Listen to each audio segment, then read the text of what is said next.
I'm just gonna do another video right quick. Just a prediction.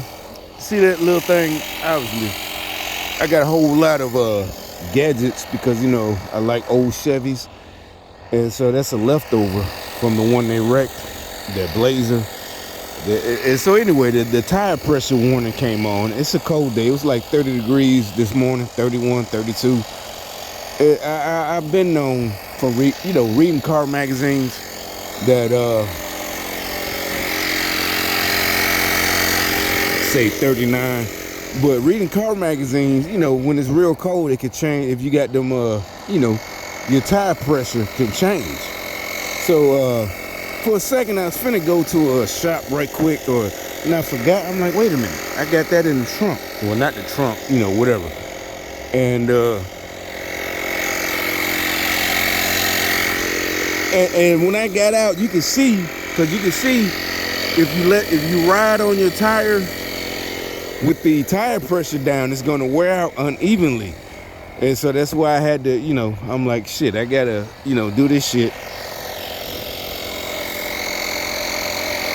And I knew once I got out, I could see, because that's what the tire pressure warning, even if like I know, you're not gonna see it because you don't pay attention. That's what the gauge is for, on the inside.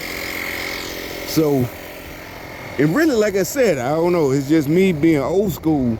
How many times, since I had got out the army, back in Birmingham, and like I said, because of gang stalker, there's plenty of times I was riding a hoopty. I mean, it's like I bought one car for $300 in like 2003. It lasted for like 3 years. $300. I bought it from my manager. I was working at Applebee's. They used to harass the fuck out of me. You're like, why is that funny? No, it was women. Motherfucker even, because I was a waiter. Motherfucker even, this is Birmingham, Alabama. This nigga look like a baller. He even trying to hook up his girlfriend's friend with me. Like, why you trying to talk to her? I'm like, nigga, you know where I'm from? It's a different side of town. I'm like, yeah, everybody know my side of town. But anyway, it say 44. But when you wake up in the morning, it's cold. You got a tire pressure gauge.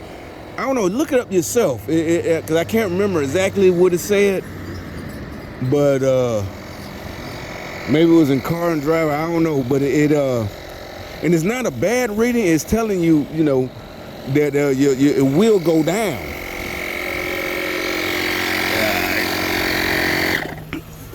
I don't want to overinflate. It said 44. That's what it said on the sidewall. Somewhere I already looked at it. 44.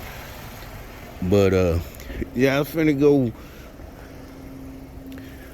I mean, I could go to AutoZone and get one of them, the kind that the mechanics use, put in their pocket. They always have in their shirt pocket. But now I remembered, I'm like, wait a minute, I bought this shit for like $20 or something.